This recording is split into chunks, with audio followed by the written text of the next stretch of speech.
In the midst of the 1994-95 baseball strike, 38 players received surprising news: they had been granted free agency. They were a new type of free agent, a restricted free agent. Players with at least 4 years of service time in the major leagues but fewer than 6, which is still required to become a free agent today, could field offers on the market. Their previous teams could match any offer they received, much like teams do in the NBA or NFL. As Major League Baseball remained engaged in a bitter labor dispute that wiped out the World Series, owners had declared an impasse and implemented the restricted free agency plan, along with a salary cap, to replace salary arbitration. The Boston Red Sox even reached verbal agreements with restricted free agents Sammy Sosa and Kevin Appier before the MLB Players Association filed a complaint with the National Labor Relations Board and the owners' new system was scrapped.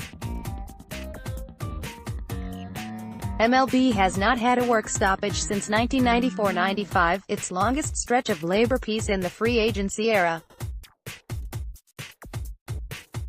But because free agency seems broken for many players, and accusations of collusion are being levied, there's growing speculation that labor strife could await when the collective bargaining agreement expires after the 2021 season. To save free agency, it turns out that players could actually benefit from what the owners proposed nearly a quarter-century ago. What players need is a pathway to the marketplace nearer their prime seasons. The MLBPA's biggest problem with the current free agency structure is that to become a free agent, a player must accumulate 6 full years of service time, which players typically reach after age 30. The average age of a free agent signed so far this winter was 32.2 years, according to data compiled by the Baseball Cube.1. Since the 2013-14 offseason, the average signing age has hovered around 33 years. That's well past a player's prime. Position players generally peak between age 26 and 28. Pitchers peak even earlier. Those years are almost always controlled by the club at below market wages, unless a player debuts at an extremely young age like Bryce Harper was 19, and Manny Machado, 20, unusually young free agents who are entering their age 26 seasons.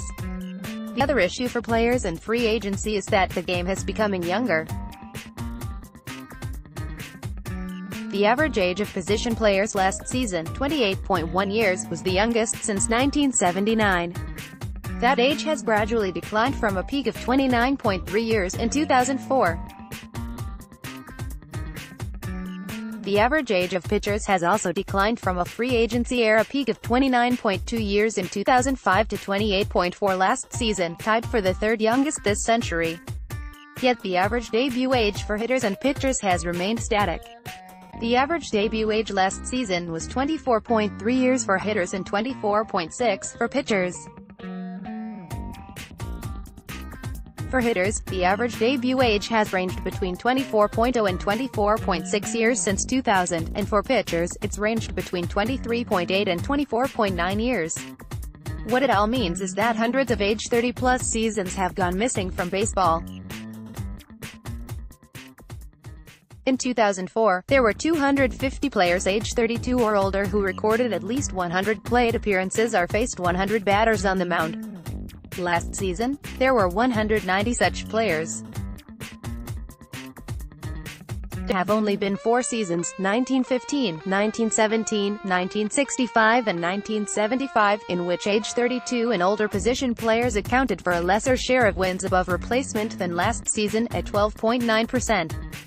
The fifth lowest share was 2017's 13.1%. This youth movement is likely tied to performance-enhancing drug testing that began to be attached with penalties in 2004 as PEDs were thought to extend careers.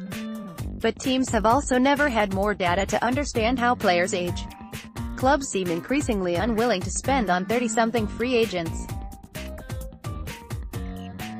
And while the back end of careers are being squeezed, clubs are often accused of manipulating the service time of players, particularly elite-level prospects, on the front end of their careers to push down wages in prime earning years and gain more controllable years over players.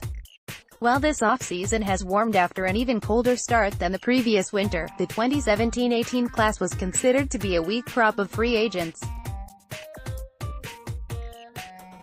This year's class was long considered elite, with some forecasting that the total contract amount would set a record, with $3 billion or more guaranteed to players. The total dollars guaranteed through Feb.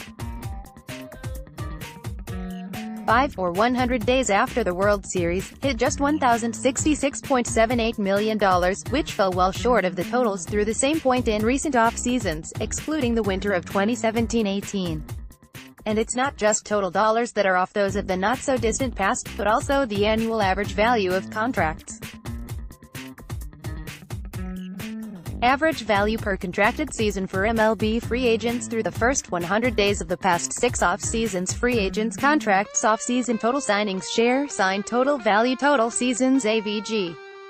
Value per season 2013-14-530-75 14.2% $1,527.5 million 152 $10.1 million 2014-15-527-72 13.7 $1,558.6 142 11.0 2015-16 578 82 14.0 2,298.3 182 12.6 2016 17 543 80 14.7 1295.4 149.3 2017 18 569 508.8 736.7 95 7.82018 540 80 15.0 1066.8 123.8.7 Our pool of available free agents includes any player with Major League experience who was granted free agency or released in October and November of each season. That excludes players signed internationally or those waived by a club before the season ended or later in the off-season. Source: The Baseball Cube. Fangraphs forecasts that payrolls could decline for the second straight year this season, while revenues grow and values of franchises soar. Moreover, the percentage of one-year deals signed has spiked. Of the 80 free agent deals signed through Feb. 5 this off-season, 51, or 63.8%, were of the one-year variety. That's the greatest one-year contract share since at least the 2013-14 off-season, perhaps suggestive of players lessening their contract expectations. So how would restricted free agency help beyond getting players to the market earlier? It should also increase their share of revenue. Players with more than 3 years of service time, but less than 6, are eligible for arbitration. The first year of arbitration eligibility is supposed to garner a player about 40% of their open market value, the second year 60%, and the third year of arbitration approximately 80%, though that estimate does not always apply. While arbitration earnings are far greater than pre-arbitration salaries, which are typically near the minimum salary, they are still short of market value. The type of restricted free agency system that owners attempted to implement in 1994 seems increasingly beneficial to players today. That system could have made young star Francisco Lindor a 25-year-old free agent this winter and Mookie Betts a 25-year-old free agent last winter. While clubs would likely fight today against something they proposed a quarter-century ago, free agency isn't working as intended for many players. The union might need to be more creative and dig in for change. As we approach the next round of collective bargaining, we're going to be considering all aspects of the system, as we always do, an MLBPA spokesperson told 538 in November. And perhaps that should include an examination of an idea that originated from the other side.